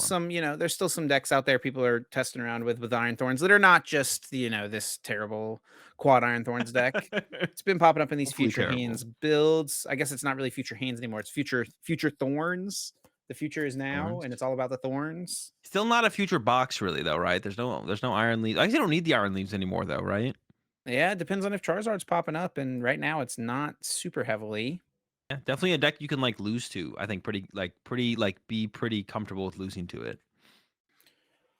And then Greninja's another one that we've seen pop up a little bit. This is, I guess, another good user of the unfair stamp. This build is utilizing the Frostlass, which is a pretty cool card. Um, yeah, this build looks pretty good. I think that the big problem with this deck is that it has a pretty bad time against Raging Bolt. But Yeah, this deck also seems pretty like good outside of that. or maybe it's a fine raging bolt because if you set up Frostlass, you could like snipe the The Ogre Pawns. ogre pawns on the bench. You are a stamp enjoyer as well. I think consistency is kind of the problem with this deck, right? Your attack does search out any one card, but you have no onboard draw power. You have no B barrel, you have no Pidgeot, and nothing's stopping you from playing those. Or if you're not playing the Frostlass, but if you're playing the Frostlass build, I don't think you have the bench space or the you don't really want to be damaging your own draw engine that way either. Right. Greninja seems pretty weak overall, and that's kind of like the general vibes I think most people got from the card after seeing the results over in Japan. Yeah. At the Champions League and the City Leagues, which like Greninja was not really showing too much there. So I don't think the card really quite has it in this format, but maybe next format. The deck that probably does have it in this format is the Snorlax. I guess it could be a situation of what was similar to EUIC, where everyone was freaking out about Snorlax before EUIC because it seemed insanely strong. And then people were pretty prepared, respected it, and it didn't do super well. But then it kind of came full circle. At the end of the format, you got the regionals win in Stockholm with the deck because people were kind of not respecting it much at all. Um, I don't know. The accompanying flute is pretty good. You also have the option to play the circulating fan, which this list does not have. But the accompanying flute, yeah, an aggressive way to try to get basic Pokemon on your opponent's bench. Yeah. So anyone who doesn't know, Company Flute looks at the top 5 cards of your opponent's decks, and you can put is it any number or one Pokemon you find there? Uh, Any. any, yep. It's just so this literally it's just such a toxic card. I don't know. I really don't like that they printed this card to be Well, honest. only because Snorlax And exists, right? basically, I could see this being toxic in other ways, even if Snorlax didn't exist. But yeah, it's basically because but they know Snorlax exists. It's not that they're like blind to Snorlax when they're Sure. card designing, right? Um I think this is literally just gonna feel like this deck is gonna feel terrible to play against because of the accompanying flute. It's gonna feel terrible to play as well. The the deck I kind of compare this to is Baby Buzzwole or Buzzwole when you got B String and Baby Buzzwole. The deck went like Buzz Rock was the best deck in the format, felt really good to play, and then Baby Buzzwole and B String came out. The deck got better, but it felt awful to play because it was just all came down to your B String turns. Did I draw into my B Strings on my B String turns? If you did, that's cool. If you didn't, you lose. Like it felt terrible to play against, felt terrible to play. I mean, Quadlax has always felt terrible to play against, so that's not changing too much, but it's gonna feel worse now that they have the flute. And as the Snorlax player, you're gonna just like throw out 4 flutes some games and whiff all of them and be like, all right, well, I guess I just lose. I guess this list also has the Mantine as well. They still got the Mantine, they sell the invitation. But Yeah. now you get to attack the Your deck from basics an are extra safe angle. nowhere. Yeah, they're not safe anymore at all. It's like, do I discard them? Do I keep them in my hand? Put them back in the deck? I guess like the only thing that they don't have control over, actually, no, they could, because they can Misfortune Sisters to shuffle your deck in case you Iono basic Pokemon to the bottom of your deck. So they can Yeah. just literally, you have no control. They can literally have it. They literally have an answer for everything. Yeah, I don't know. It just feels that card does kind of feel toxic, and not a huge fan of that. But yeah, I mean, Quadlax seems pretty good. You don't really have a way to beat Raging Bolt though. I don't think. Not 100 because they play like 3 switch cards and they just don't have to bench. All their stuff can attack too. I guess you could like spread their energy really thin if you catch enough Ogre Pawns and put them in play, right? Yeah, because they only have like 6 basic grass. Yeah, and they're not doing that much damage to your Snorlaxes. Maybe it's actually a fine matchup. Actually, I kind of take it back. Maybe that actually matchup is fine because the accompanying flute, you just like the dude, you just get the dude to put them in play. I think Lost Box is another deck that seems pretty interesting. This format, being able to play Sablezard with Radiant Greninja still in the deck, is effectively what you can do now because of the Blood Moon Ursaluna. Yeah, this list looks pretty clean. I actually like this list a lot. Yeah, I wonder if there should like be like, what if you go the town store route and then you add Bravery Charms for your Blood Moon Ursaluna. I kind of like this aggressive build, triple Pokestop, double Lost Vacuum. Like, let's get some turn 1 ninja plays off, you know? All right, you know what? I'm in. Let's do it. I'm Like, down. that seems Let's get insane. it. Yeah, and then yeah, you basically can play both decks in one now, right? You have the. It is a 2-prizer, right? The Blood Moon Ursaluna is a 2-prizer, but it has more HP than the Radzard. Yep. You don't really need to chain it maybe as much. You can just switch it in and out real fast. So, yeah, I mean, yeah, Blood Moon Ursaluna, scary and Lost on decks for sure. On top of every other deck that has scary in, which is every deck. Like you could literally play it in any deck, and there's no deck that couldn't play Blood Moon Ursaluna. Put it in Dragapult. Honestly, maybe that's what Dragapult needs. It's like because setting up back to back to back Dragapults is tough, but back to back into Blood Moon Ursaluna, that's a little bit Yeah. easier. And the spread damage can set up for the big knockouts with the Blood Moon as well. That's what it's missing. That's what's been missing this whole time. The deck just needed to be a Blood Moon. So you just go, they knock out. You go reset stamp or unfair stamp attack with Dragapult. They knock that one out. You go Roxanne attack with Dragapult. They knock that one out. Blood Moon Ursaluna. Broken deck. Yeah, how's Lost Box not playing Unfair Stamp? I mean, I guess Prime Catcher is pretty good, but Yeah, you definitely just play Prime Catcher. Oh, yeah. I mean, I honestly thinking about it, I don't hate that, right? They take a knockout really easy on one of your early Pokemon. And you Yeah. stick with the unfair stamp. Like, Yeah. Prime Catcher's kind of broken in Lost Box. Like the card's pretty good, so it'd be hard to argue to not play it or to play to not play the Prime Catcher.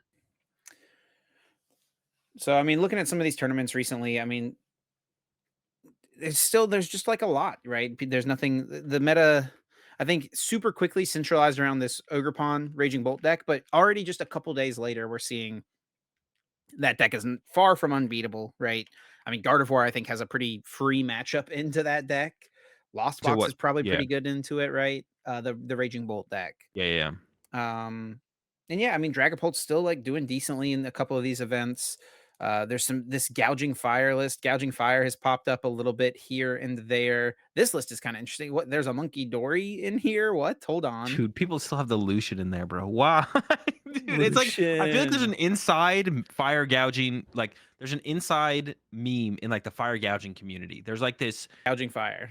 gouging fire community, fire gouging. There's like there's like this subsection of the Pokemon TCG community who are gouging fire enjoyers who have this like inside joke to play Lucian, this terrible card in their terrible gouging fire decks. Like it's just like it's just so bizarre to me. Why is this card in the deck? Like play a Roxanne or a Judge or an Iono, just like anything besides this.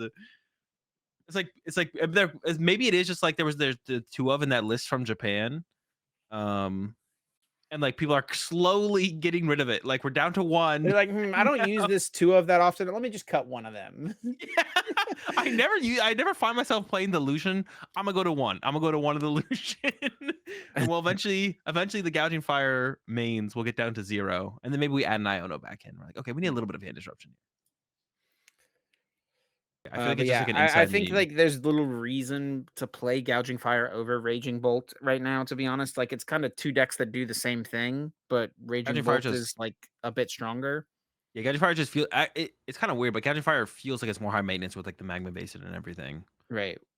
like chain fires. Because having the pawns, like 2 turns of pawn can be like 6 energy in play. You Yeah. don't even need a Sada on that next turn potentially. Well, right now, Azul, I mean, I think we've talked about kind of the biggest decks. I will say probably the biggest disappointment for me is that Hold on, Blissey give it has just time. kind of fallen off super hard. It just does not have very good matchups against basically anything, especially the Raging Bolt deck. It But has the a good deck, like Dragapult matchup. the Dragapult matchup, is so It's good. so It's good. so free. It's like Yeah. you can do whatever you want as Blissey in that matchup. Lugia But matchup's also tough. Yeah. Yeah. Blissey, it's very I yeah, think it's the got deck good matchup type works, like, matchups. if Yeah. you were just to play solitaire and think through, like, "Oh, yeah, my opponent hit me, Sharon's Care, boom, move the energies around, move the damage. Yeah, deck is sick." But then when you get into the format and there's all this stuff that can one-shot your Blissey, you're pretty sad about it. Yeah.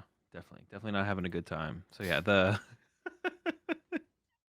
deck is not great for sure overall in the format. Like as a deck itself, it's decent. Yeah. Yeah, yeah, yeah. Maybe a format will come around where Blissey will have its time to shine.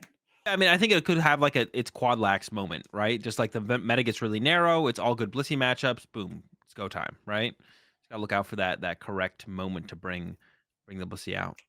Um, yeah, we do got the Okay, Japan real quick championships. before we Oh, move on go to ahead. Japan One Championships, let's more. do this. Not talking about any specific deck, but let's say like which three decks right now in the format do you think you are most interested in putting more time in with that like are the most intriguing to you to explore a Okay. little bit further? Um, I mean, Raging Bolt because I haven't really played with it that much. Even though it is like the big deck right now. Dragapult because I think Dragapult, Raging Bolt, and I don't know, those 2 and something else. I don't even know what I'd put as a 3rd deck, to be honest. But, like, those are, like, the 2 big decks from the set.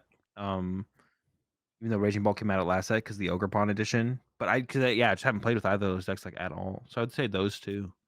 I don't really have a 3rd, to be honest. Maybe Greninja. Yeah, I think for me, the 3 decks that I'm wanting to put some more time in with, it's interesting because it's none of the same decks you just said. Is like the Lugia right now seems really good because you have a lot of options. I think the question is just like kind of the consistency still. I've been playing it a little bit. It feels pretty decent to be honest, but I still want to put in some more time with it. You have just the legacy energy opens up a lot of potential for you. I do think that Yeah. Wellspring Mask Ogre Pawn is pretty good in the deck though. I wasn't super sure about it at first, but I think that card is pretty good. Yeah, it's just Uh, like, I mean, you go up against a Lugia, now you have to bench Manaphy. Like, that feels terrible. yeah, Like, yeah. what? I think that makes it that's how you can tell when it's like, okay, the card's probably pretty good, even if you never get value out of it because they always bench the Manaphy. Yeah. Imagine being them and having to bench the Manaphy. It's like, all right, at least they feel terrible, even though I can't use my Ogre Pawn. Then another one for me would be Gardevoir. Because I think its matchup spread seems pretty nuts, to be honest. Like, Yeah. probably it doesn't do great against Lugia, but with the Monkey Dory plus the Cresselia, your Dragapult's probably not that bad. Does The it have a Raging Bolt bad Ogre Lugia? I Pawn think it's had matchup a has to be fine. pretty good. You gotta find time against Lugia. Okay, without chops with the Screamtail. Yeah, sure. I mean, I think traditionally Gardevoir has done pretty good against Lugia, but now that they have Iron Hands Oh, and true. Okay, Wellspring maybe there's a Mask, setback. I think that might be a little bit a little bit tougher. But Yeah, yes, yeah, sure. traditionally, and that's like something I would want to kind of test and figure out, like who is favored in that matchup now, because it has always been Gardevoir the last like 3 formats. Is Yep, that the case yep. right now though? That's true. That's fair. Definitely fair. And then the other one that I'm pretty interested in is the future hands with the Iron Thorns.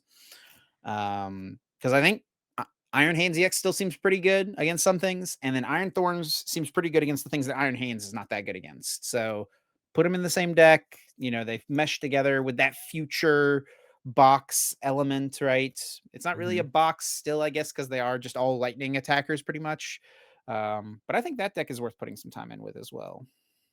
Yeah, yeah, I could definitely see that. That could be a big difference maker for sure. Yeah.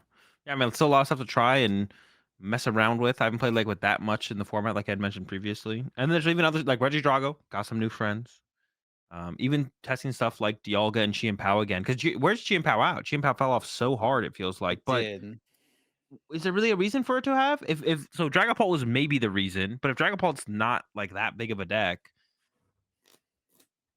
I mean, run back the same 60 from that Reagan's been playing at NAIC? Is there a reason not to? Like, Control Deck's getting more popular, I guess could be a reason, maybe Quad Lax being a little bit more popular, but your Lugia matchup hasn't changed. Raging Bolt is basically a 2 prize back and forth, which Chien-Pao always felt like slightly unfavored against, like the Miraidons and the Roaring Moons, but it's not a bad matchup. Does Um, Lugia change though? they have hands, I They guess, have maybe. Oh, they have they the and also, Wellspring. like, something else about Lugia is you can just make any of your attackers worth one less prize card. A 1 prize Chinchino, a 1 or a 0 prize Chinchino, a 1 prize Lugia potentially, a 1 prize Blood Lugia, Moon Ursaluna at the end of the game. that could be the difference maker. Lugia did feel unfavored to Chien-Pao last I format, agree. so maybe and there's not a huge consistency buff. Carmine is something. It's really more of a power buff, right? Through the legacy energy, I would say more so than a consistency buff for Lugia. Yeah, It's a little bit of both, though. I guess is that enough? I guess to put you over the top against Chien Pao. I guess it could be. I'd have to like actually play the matchup for sure. Because like, yeah, maybe the pressure from the Wellspring from. I mean, Lugia just doesn't do anything turn two though. The deck, yeah, I have no. I don't have faith in the deck right now, but I definitely need to play around with it. I guess that's sure. where my thought process for Lugia is. Yeah. Every time I like start to overthink about it, I'm just like, this deck doesn't do anything turn two. You don't get anything done. You have you're like a turn three. You're to read the winds and going first away from actually getting anything done. We're like a turn four deck. You know, we're cooking. We're setting up. We'll get there. Um, But yeah, there is the Japan Championships this weekend. Gonna be a massive tournament over in yep, Japan. It's big basically their tournament. national tournament, same as like NAIC for us here in North America. Um, Good to see them play that new best two out of three format. I'm going to be restreaming it. I think the stream starts up around like 5 p.m. West Coast time. So I'll be restreaming it Friday and Saturday um, this week. Excited for you're gonna that. catch rounds, Gonna catch what? all of the rounds each day. Yeah, I think so. I'll start up my stream probably even earlier than that, and then just stream into the Japan Championship starting up. Maybe I'll like cut it out a little bit short on day one. I'll try and watch like through the full championship conclude on Saturday at least. I'll try and watch all 9 rounds on Yeah. Friday as well. It's also best of one on Friday, so it shouldn't be take that long. It takes a little while, but Yeah, it'll be interesting to see the new format play out. If you're curious about our thoughts about the new best of 3 format that they're doing over in Japan, we did talk about it on last week's episode, so feel free to check that out. But yeah, I mean, I guess the one question would be how big of an impact will the results of this tournament have on our NAIC just 7 days after their tournament concludes? I think it will have a Not pretty even 7 days, right? Because it's Sunday to Friday. It's like 5 days. yeah. I think it will have a pretty decent impact. There's like, but it depends on like what the general consensus and vibes, like how the community vibes off the results, right? Because like, is it like last format? It was last. Oh no, the format before last. Um, Maybe even last format a little bit. Like everyone was hating on Chien Pao, right? And then 0-1 with it. And I was like, oh yeah, Chien Pao's actually a good deck, right? So it's like, but sometimes we see like results from tournaments and it doesn't change people's vibes of the deck. And it takes another result to kind of actually solidify a deck's being like the community agreeing that the deck is good for its numbers to go up, right? Sure. So it depends on what does well. Because I could see something like a Greninja deck getting top 8, and that probably wouldn't change how many people are going to play Greninja at NAIC, right? Palafin Uh, EX? if the deck is cool enough and seems good enough, that could definitely have a huge impact. But some decks just have like a stigma around them, right? Is that the correct term to use? Stigma? That's the right Yeah. one, right? Some decks Yes, have like a yes. stigma around them where it's like it takes a lot for the community's mindset around a deck to shift. Like good players will actually that's not even true. I'm gonna go ahead and call it good players here. Some of y'all are pretty stubborn and don't really like y'all think you're way more right than you actually are. If you guys want to get better at the game than already being a good player, y'all have to be a little bit more open to being wrong and like trying stuff out because y'all are wrong a lot more than you think you are for sure. Um, a lot more. So even good players will look at results from decks and just like completely write them off immediately. Yeah. Um, but yeah, some decks just have a stigma around them where they'll look at the result and they'll be like, I know it just got top 4 at the Japan Championships, but that deck sucks, and everyone thinks that deck sucks. Therefore, the deck sucks, right? And then maybe it'll take like another result. Maybe it'll have to do well at NAIC for people to be like, Melting wait, okay, fire. maybe the deck's good, right? No, that deck, no matter how many top eights, no matter how many wins, it's terrible. Dude, you literally are doing exactly what you just said. You're doing the I'm exact same joking, thing. but I'm obviously joking because once they add the 4th Lucian, they'll realize how broken the Lucians are. They're missing the 4 Lucian. But I was gonna keep that a secret till NIC. Now I've leaked. Now I've leaked. Ooh, Everyone had all 4 right, Lucians here, gouging everyone. fire. You got the secret sauce. Get them in there. No, but yeah, obviously, like I have that flaw sometimes myself. I like to think I'm pretty open minded to stuff being good. The one thing I do like, am just kind of reasonable with, is I only have so much time to like try so many things out, right? And everyone can be reasonable with that. Like everyone only has so much time. So if you don't have enough time to invest in to try all the new ideas, that's fine. It's more so don't be ignorant to the fact that it could be good, and like let your uh preconceived notions fully control your thoughts on decks like current performances or like new information. Always allow new information in to potentially change your mind, basically. So um yeah, like it can go both ways. It could definitely have a really big impact, but if it's one of those decks that has like a weird stigma around it, even if it wins, I don't think it might not change that much for NAIC. But like something like, I think like something like Raging Bolt winning the Japan Championships will just kind of reaffirm a lot of people's current takes and takes on the deck, and would definitely cause it to be a very highly played deck at NAIC. So if something like that happened, Yeah, I've Raging seen Bolt might be so number many people on one. Twitter this week call Raging Bolt Ugrapon like a fraudulent deck. Like, no one's gonna make top 8 with it at NAIC and all this stuff. It's possible. We'll see. It could be. It does kind of feel. I think you labeled it reasonably correctly. It does kind of feel like the Roaring Moon of the format. But some of the best times to play just a really straightforward, consistent, aggressive deck is the first tournament of a format where everyone's Definitely. deck sucks and nobody knows how to play matchups that well. And if your deck just does the same thing into pretty much every matchup, and you just have the best list for that deck, it's a huge advantage. A really good place to start in a new format. So yeah, Raging Ball being successful at NAIC doesn't seem like, if it is like the best of those style of decks, which it seems like it is. It's the best of the Miraidons and the Roaring Moons and the decks like that. So, um, but yeah, we'll have to Well, wait and see. I'm very excited for it overall. For the yeah, championships. definitely. I'll be trying to tune into your stream a little bit when I have time this weekend and keep an eye on what's happening over there in the Japan Championships. And we will be talking about it on next week's episode and give like our full final thoughts before NAIC as well. But let's make some predictions here for the Champions League this weekend. Not Champions League, Japan Championships this weekend. 3 predictions as always. First one this week. What will be the most popular ace spec in top 16? There's a lot more ace specs now than there has been in the past. What will There be is, the but most popular one?